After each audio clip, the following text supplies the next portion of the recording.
నమస్తే, good morning. G న్యూస్కు స్వాగతం. ఈమె పేరు సుష్మా భూపతి. ఈమె ఏం చెప్పిందంటే, ఇప్పుడు హెచ్సివి భూముల గురించి ఈమెకు తెలిసింది కాబట్టి ఈమె అభిప్రాయం ఈమె చెప్పింది. అక్కడ ఇండస్ట్రియల్ ఇన్ఫ్రాస్ట్రక్చర్ డెవలప్ అయితే కొన్ని లక్షలాది మందికి ఉద్యోగాలు వస్తాయని చెప్పేసి మాట్లాడింది. కొంతమంది ఇట్లా ప్రజలలో అలజడి సృష్టిస్తున్నారు ఎందుకు అన్నట్టుగా మాట్లాడింది. అయితే ఈమె మాటలు ఒకసారి వినండి. అమ్మ బాబోయ్, ఇంత మోసమా? ప్రజలని గొర్రెలనుకున్నారా? గచ్చిబౌలి భూమి గురించి గత 4 రోజులుగా ఫేక్ న్యూస్ ని నేను కూడా నిజం అనుకున్నా. కానీ అసలు నిజమేంటంటే, నిజం తెలుసుకోండి, నో ద ట్రూత్. ముఖ్యంగా గచ్చిబౌలిలో ఆ భూమి హెచ్సియు భూమి కాదు, అది మొత్తం పూర్తిగా గవర్నమెంట్ భూమి. ఈ భూమిని అభివృద్ధి పనుల కోసం గవర్నమెంట్ ఉపయోగించుకోవాలని నిర్ణయించింది. కానీ కొందరు విద్యార్థులలో అనవసరమైన అలజడి సృష్టించడానికి ఈ ప్రక్రియను చెడగొడుతున్నారు. ఇంకా గవర్నమెంట్ దాదాపు 20,000 కోట్ల ప్రభుత్వ ఆస్తిని కాపాడింది. అండ్ గవర్నమెంట్ ఈ భూమిని హైదరాబాద్ అభివృద్ధి కోసం అండ్ ప్రజల మంచి కోసమే ఉపయోగిస్తోంది.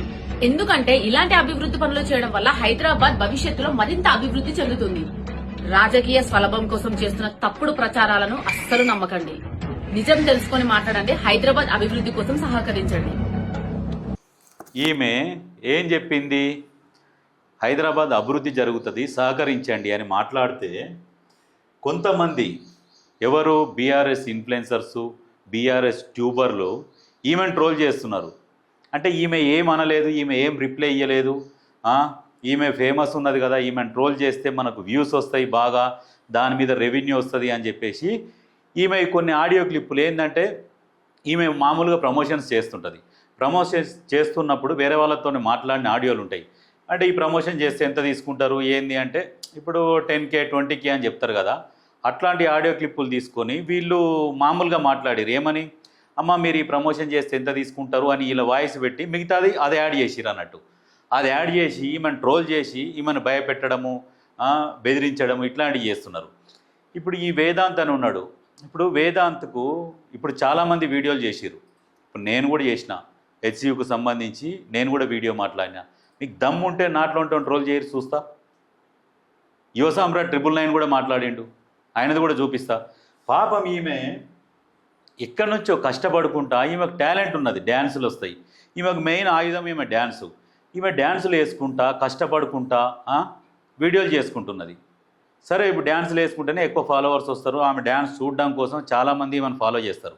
ఆ డ్యాన్సులు వేసుకుంటా చిన్న చిన్న ప్రమోషన్లు వస్తుంటాయి, చేసుకుంటుంటుంది. ఈమెను ట్రోల్ చేసి ఈమెను భయపెట్టడం. ఇంట్లో ఉన్న లంగలకు ఎట్లా ఉన్నది అంటే, ఒక్కనొక్కనికి ఎవరైతే ఫేమస్ అవుతారో ఇక వాళ్ళని విపరీతంగా ట్రోల్స్ చేయడం. ఇప్పుడు ఈమె మిమ్మల్ని ఎవరైనా తిట్టిందా, మిమ్మల్ని పేరు పెట్టి తిట్టిందా, ఆమె అభిప్రాయం ఆమె చెప్పింది, ఇట్లా జరిగితే ఇట్లా బాగుంటుందని, దానికోసం మీరు ట్రోల్ చేస్తున్నారు. ఏమిటి, ఈమెను పర్సనల్గా ట్రోల్ చేస్తున్నారు. ఆమె ఏమన్నా చేసుకుంటుందిరా భయ్, మీకేం నొప్పి లేస్తుంది? ఆమె ఎట్లన్నా ఆడుతుంది పాడుతుంది, మీకెందుకు? మీరేమన్నా ఆమెకు డబ్బులు ఇచ్చి సాగుతున్నారా? కొడకల్లారా, మీ దగ్గర టాలెంట్ ఉంటే మీరు చూపెట్టుర్రు మీకేం టాలెంట్ ఉందనేది. సొంతంగా ఒక కంటెంట్ క్రియేట్ చేసుకోర్రి. దాని గురించి అవగాహన ఉంటే హెచ్సియు భూముల గురించి క్లియర్గా మాట్లాడుర్రి. ఎంతసేపటికి ఎవరైనా ఫేమస్ అయితే వాళ్ళని ట్రోల్ చేసుకొని బతుకుదామన్న ఆశ వదిలిపెట్టుర్రి. ఈమెనంటే ఈమె ఏం అనలేదనే కదా. హెచ్సియు భూముల గురించి మీకు ఏం తెలుసురా? గత 10 సంవత్సరాలలో గత ప్రభుత్వం ఎన్ని ఎకరాల భూములు అమ్మింది? మరి అప్పుడు ఎందుకు మాట్లాడలే? ఒక్కనొక్క నోరెందుకు లేవలేదు? అప్పుడు ఈ అంత ప్రకృతి ప్రేమికులందరూ ఎక్కడ పోయారు? అప్పుడు చచ్చి ఇప్పుడు బతికిర్రా? వాళ్ళు ఒకరు రెచ్చగొడతా ఉన్నారు. ఏంది, ఇప్పుడు నేను ఈకో పార్క్ చేస్తా, మరి అప్పుడేం బీకినావు? ఇప్పుడు ఈకో పార్క్ చేస్తా అని మాట్లాడుతున్నావు. 10 సంవత్సరాలు మరి కోర్టుకు ఎందుకు కొట్లాడలేదంటే, ఈ భూములను గోల్మాల్ చేసి గాయబ్ చేసి గతంలో 453 ఎకరాలు మింగిండు కదా, ఏది కోకాపేట నార్సింగి చుట్టూ.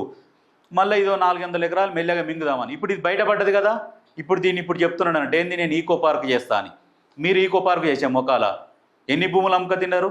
మీ హయాంలో ఎన్ని జింకలు వచ్చినాయి రోడ్ల మీదకి వచ్చి ఇప్పుడు కుక్కలు వేటాడతాయి, అడవిలకు కూడా పోతాయి. కుక్కలు పోయినప్పుడు వేటాడుకుంటాయి. జంతువులు వేటాడుకోవడం అది సహజ లక్షణం. కుక్క వేటాడితే కూడా ఇక కుక్క కూడా ఈ కాంగ్రెస్ వాళ్ళే కుక్కను తోలిరు అన్నట్టుగా మాట్లాడుతున్నది. ఈ రకమైన ట్రోల్స్ ఆమె. హెచ్సియుకి సంబంధించింది అసలు ఏ విషయమైన అవగాహన ఉందా మీకు? వేదాంత్ ఉందా నీకు అసలు అవగాహన? ఎట్లా అక్కడ భూములు ఎన్ని ఉన్నాయి, ఎవరికి ఎన్ని భూములు ఇచ్చిర్రు, వీళ్ళు ఎన్ని తీసుకున్నారు, అక్కడ విద్యార్థులు ఎంతమంది, ఈ విషయం నీకు తెలుసా? నేను అక్కడ ఉన్న విద్యార్థులతో మాట్లాడితే 5% విద్యార్థులు ఉన్నారు, మిగతా మొక్కలన్నీ కొత్త మొక్కలే అన్నా మాకు తెలియదు అని అంటారు. అయినా కానీ 2-3 సంవత్సరాలు చదువుకునే విద్యార్థులు ఎవడు కూడా అక్కడ ఉన్న భూముల కోసం ఎవడు కొట్లాడు. వాళ్ళకు అసలు సంబంధం లేని భూమి అది. ప్రభుత్వం భూమి కొరకు హెచ్యు విద్యార్థులు కొట్లాడరు. ఈ పెయిడ్ ఆర్టిస్టులు, ఈ టీఆర్ఎస్ వాళ్ళు ఉన్నారు కదా, వీళ్ళు తీసుకుపోయి పైసలు ఇచ్చి అక్కడ నిలబెట్టి కొట్లాడిపిస్తున్నారు. ఇప్పటికైనా ప్రభుత్వం కళ్ళు తెరిచి ఏం చేయాలంటే, నెక్స్ట్ ఇప్పుడు సుప్రీంకోర్టు జడ్జిమెంట్ ఇచ్చింది, స్టే ఆర్డర్ ఇచ్చింది కాబట్టి రేపు మాపో స్టే ఆర్డర్ అయిపోతుంది. అయిపోయినాక ఎవరెవరైతే ధర్నాలు చేస్తుంటారో, అల్లర్లు చేస్తుంటారో వాళ్ళందరినీ ఫస్ట్ అరెస్ట్ చేసి వాళ్ళు ఎక్కడ చదువుతున్నారు వాళ్ళ ఐడి కార్డు చూపించామనండి, వాళ్ళ డీటెయిల్స్ తీసుకోండి. అప్పుడు మీకు అసలైన దొంగలు బయటపడతారు, దొరుకుతారు. ఇవన్నీ ఫేక్ ప్రచారం. ఎక్కడనో రాజస్థాన్లో, మంగళూరులో, ఎక్కడెక్కడనో జింకలు రోడ్ల మీద ఉరుకుతుంటే అవన్నీ ఇక్కడనే హైదరాబాద్లో ఉరుకుతున్నాయని ఇప్పుడు ఉరుకుతున్నాయని చూపిస్తున్నారు. మరి ఇన్ని రోజులు ఎందుకు ఉరకలే? ఎక్కడికి? ఎంత ఫేక్ ప్రచారం. ఎట్లా అంటే ఎగ్జాంపుల్ ఇంకొక వీడియో చూపిస్తా. మళ్ళా ఇది కూడా కంచ గచ్చిబౌలిలో ఆ 30 ఎకరాలు కొట్టేసినందుకు పాపం సింహాలు రోడ్డు మీద పడ్డాయని మన బీఆర్ఎస్ పార్టీ వాళ్ళు దీన్ని ప్రచారం చేస్తారు. అందుకే నేనే ముందు ఇది చేస్తున్నా. ఇది గుజరాత్లో అయింది, మన హైదరాబాద్లో కాదు. So Hyderabad is safe here.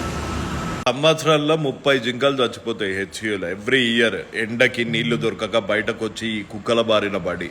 మనం లాస్ట్ గవర్నమెంట్లో చూస్తే అయితే ఈ కుక్కలు పిల్లల్ని కూడా చంపేసినాయి. నాలాలు ఉంటాయి కదా, ఆ నాలాల్లో పిల్లలు చనిపోయి కూడా అప్పుడు కూడా ఏ నోరు లేవలే. ఇప్పుడు సడన్గా ఇంత ఎన్విరాన్మెంట్ మీద ఈ బీఆర్ఎస్ పార్టీకి ప్రేమ చూసి షాక్ అయ్యి ఆ వీడియో చేసిన అంతే. విన్నారు కదా. ఇప్పుడు ఈయన కూడా మాట్లాడిండు. మీకు దమ్ముందా చేస్తేందుకు? నేను మాట్లాడుతున్నా, మీకు దమ్ముంటే నా మీద ట్రోల్ చేయర్రా. ఒక ఆడోళ్ళని పట్టుకొని ట్రోల్ చేస్తారు ఎందుకు? Useless fellows. కొంచెమన్నా బుద్ధి ఉండాలి. వాళ్ళు ఏదో కష్టపడుతున్నారు, సరే పోనీ, ఎందుకు మనకెందుకు అన్నట్టు ఉండాలి. ట్రోల్ చేసుకుంటా భయపెట్టడం. నువ్వు స్లీవ్లెస్ వేసుకున్నావా అంటే స్లీవ్లెస్ వేసుకుంటే నీకేంద్రా? నీకు చెప్పేసుకోవాలి నా స్లీవ్లెస్లో? ఇష్టం వచ్చినట్టు రోడ్ల మీద ఆడుతున్నావు అంటే ఏం రోడ్లు మీ అయ్యి వేయించిండా? ఏంటైనా ఆడతారు, పాడతారు. మీకెందుకు లేడీస్ని ట్రోల్ చేయడం? మీకు అవసరమా? మీకు దమ్ము ఉంటే ఎవడో పైసలు ఇస్తే పైసలు ఇచ్చిన దాన్ని పట్టుకొని మీరు ఇష్టం వచ్చినట్టు వీడియోలు చేస్తాము, ట్రోల్ చేస్తామంటే ఎవడుకుంటాడు? మీకేం తెలుసు? ఉదాహరణకు ఇప్పుడు గచ్చిబౌలిలో ప్రభుత్వ భూమి 400 ఎకరాలు ఉంది. ఆ 400 ఎకరాల భూమిని ఎవడైతే ఆడు ఉండిపోర్రా అని వదిలేస్తారు. వదిలేస్తే జర్ర సేపట్లో ఎక్కడికక్కడ గుడిసెలు వేసుకుంటారు, కబ్జాలు పెట్టి కూర్చుంటారు. గొడ్డన్లు లేకుండా కూడా చెట్లు నరుకుతారు. జింకలను కూడా కనపడినారు, పక్షులను కూడా కనపడినారు. ఏ జింక లేదు, ఏ పక్షి లేదు, ఖాళీ ఉంది, మేము ఉత్తగానే గుడిసెలు వేసుకున్నాము, ఇవన్నీ చేసుకున్నామని చెప్తారు. ఇప్పుడు అసోంటి రకం మీరు. ఎన్నడన్నా మీ ముఖాలకు చెట్లకు నీళ్ళు పోసిన ముఖాల? మీ ఇంటి దగ్గర మీరు కారు పెడుతుందుకు ఏమో చెట్టు నీడ దోలాడుకుంటారు, చెట్టు అయితే పెట్టరు మీరు. కనీసం ఇంట్లో కొత్తిమీర నార పోసుకొని నీళ్ళు పోసుకున్నారా మీరు? మీ ఇంటి వెంటిలేటర్ల మీద పవరాలు ఆలితే కూడా ఎలగొట్టే ముఖాలు, నీళ్ళు పెట్టని ముఖాలు. మీరు పర్యావరణం గురించి మాట్లాడుతున్నారు. పర్యావరణం అంటే ఏందో మీకు తెలుసా? మరి గత ప్రభుత్వంలో మొత్తం గుట్టలన్నీ తొలుసుక తిన్నారు. మరి దాని గురించి ఎందుకు మాట్లాడలే? ఇప్పుడే ఎందుకు మాట్లాడుతున్నారు? పర్యావరణం కాపాడే బాధ్యత ప్రభుత్వానికి తెలుసు. లాస్ట్ టైం వీళ్ళు హరితారం కింద చెట్లను పెట్టిరు. ఏం చెట్లు పెట్టిరు హరితారం కింద? ఈయన 12,12,000 మొక్కలు నరికేసిండు గత ప్రభుత్వం. లెక్కలతో సహా ఉన్నాయి, పోయి చెక్ చేసుకోర్రి. 12,12,000 మొక్కలు నరికిండు. టాప్ ముఖ్యమంత్రి మొక్కలు నరకుడ్లా. మళ్ళీ ఏమనంటే మేము హరితారం కింద చెట్లు నాటినాం. హరితారం నిధులు ఎక్కడ పోయినాయి? ఏం చెట్లు నాటినావు? కోనోకార్పస్ చెట్లు నాటినావు. కోనోకార్పస్ చెట్లు ఏంది? ఆరోగ్యానికి హానికరం. ప్రజలను ఇండైరెక్ట్గా చంపడం కోసమే నాటినట్ట కోనోకార్పస్. అవేంది? ఆక్సిజన్ తీసుకొని కార్బన్ డైఆక్సైడ్ వదులుతాయి. అట్లాంటి చెట్లు నాటిరు. దీని మీద ఎవడు ప్రశ్నించాడు? బీఆర్ఎస్ చేసిన అరాచకాల మీద ఎవడన్నా మాట్లాడమంటే ఎవడు మాట్లాడాడు? ఎందుకంటే అక్కడి నుంచి పైసలు వస్తున్నాయి. దాని గురించి కూడా మాట్లాడాలి. మరి దాని గురించి ఎందుకు మాట్లాడతలేరు? ఇన్ఫ్లుయెన్సర్స్ ఆడోళ్ళు మీరు మిమ్మల్ని ఏమన్నారని చెప్పేసి వాళ్ళని ట్రోల్ చేస్తారా మీరు? దమ్ముంటే ట్రోల్ చేయరి, చూపిస్తా. ఇప్పుడు ఈయన ఉన్నాడు, ఈయన మీద చేస్తారా? దమ్ముందా? లేదు, చేయలేరు మీరు. లేడీస్ ఏమనలేరు కదా అనేది అదొకటి అలుసుగా తీసుకొని లేడీస్ మీద చేస్తారా? ఇవన్నీ మానుకోండి. ప్రజలకు ఎక్కడ ఏం కావాలి దాని గురించి ఆలోచించుర్రి. ఉద్యోగాలు, డిగ్రీలు చేసి, పీజీలు చేసి, పట్టాలు చేతులు పట్టుకొని రోడ్ల మీద తిరుగుతున్నారు. మీ కాళ్ళు కనపడరు. జింకలు కనబడతాయి, నీకు చెట్లు కనబడతాయి, వాళ్ళ బతుకులు కనపడాయి. వాళ్ళ గురించి ఆలోచించుర్రి. ఎక్కడ ప్రతి ఒక్కరిని గవర్నమెంట్ ఉద్యోగం రావాలంటే ఏడికెళ్ళి వస్తుంది? ఇండస్ట్రియల్ ఇన్ఫ్రాస్ట్రక్చర్ ఇవన్నీ డెవలప్మెంట్ అవుతుంటే ఆ కంపెనీలలో కొంత లక్షల మందికి ఉద్యోగాలు వస్తే ఇప్పుడు ఇచ్చే పథకాల గురించి ఎవడు ఆశపడేటప్పుడు దేశం కూడా రాష్ట్రం కూడా డెవలప్ అవుతుంది. ఎంతసేపటికి ఈ ప్రతిపక్షాలు డెవలప్ చేస్తలేరు, ఇంకేం డెవలప్ అవుతుంది, ఇంకేం చేస్తారంటే చేద్దామనేసరికి అడ్డుకట్ట. సేపు ఉన్న లగ్జర్ల ఘటనలు కూడా ఫేక్ రైతులు ఎట్లొచ్చారు, ఇప్పుడంతా ఫేక్ విద్యార్థులే. వాస్తవానికి మీకు ఏం తెలుసు అక్కడ గచ్చిబౌలి ఇప్పుడు ఆ ల్యాండ్లో ఏం జరుగుతుంది అనేది?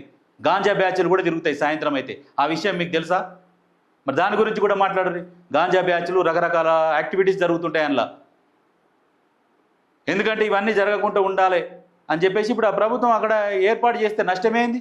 మిగతా ఏరియాలు చాలా ఉన్నాయి. అంటే ఇప్పుడు అది ఒకటే దగ్గర ఉన్నది కాబట్టి ఇండస్ట్రియల్ ఇన్ఫ్రాస్ట్రక్చర్ ఏర్పాటు చేస్తే బాగుంటుందని చెప్పేసి అక్కడ టీజీఐఏసి కేటాయించింది ప్రభుత్వం. మిగతా భూములు ఉన్నాయి, అక్కడో 10 ఎకరాలు, అక్కడో 10 ఎకరాలు, అక్కడో 10 ఎకరాలు ఉన్నది, అక్కడ చెట్లు నాటుతారు. ఇప్పుడు మూసీ సుందరీకరణ చేస్తారు, దాని చుట్టూ చెట్లే వస్తాయి. దానికి ఎందుకు సపోర్ట్ చేస్తలేరు మరి? మూసీ సుందరీకరణకు ఏమనంటే ఇండ్లు గులగొడుతున్నారు. మూసీ దగ్గర ఉన్నోనికి తెలుస్తుంది నొప్పి, ఎన్ని దోమలు ఉన్నాయి, ఎన్ని దోమలు గరుస్తున్నాయి అనేది. సాయంత్రం అయితే నిద్ర కూడా పోలేరు ఇంట్లో, అట్లాంటి పరిస్థితి ఉన్నది. అది మీకేం తెలుస్తుంది నొప్పి? మీరేన్నో పండుకుంటారు, పండుకొని మాట్లాడతారు ఇల్లు గులగొడుతున్నారు, ఎంతసేపటి మీకు ప్రభుత్వం మీద బురద చల్లుతందుకు. ఇదేనా మీ పని? అంటే డెవలప్మెంట్ గురించి ఆలోచించుర్రా. డెవలప్మెంట్ చేసేటప్పుడు కొన్ని పోతాయి, కొన్ని ఊలగొట్టాల్సి వస్తుంది, కొన్ని చెట్లు నరకాల్సి వస్తుంది. దానికి ఆల్టర్నేట్గా ప్రభుత్వం వేరే దగ్గర సోర్స్ చూపిస్తుంది. దాని గురించి కూడా ఆలోచించాలి. ఏది పడితే వాడి పైసలు ఇవ్వగానే మాట్లాడడం, వీడి పైసలు ఇవ్వగానే మాట్లాడడం కాదు. గుర్తుపెట్టుకోర్రి, ఎప్పుడైనా ప్రజలకు మేలు జరిగే విధంగా కొట్లాడాలి. ఇది గుర్తుపెట్టుకొని పనిచేయండి. ఎవరిని పడితే వాళ్ళని ట్రోల్ చేసుడు కాదు.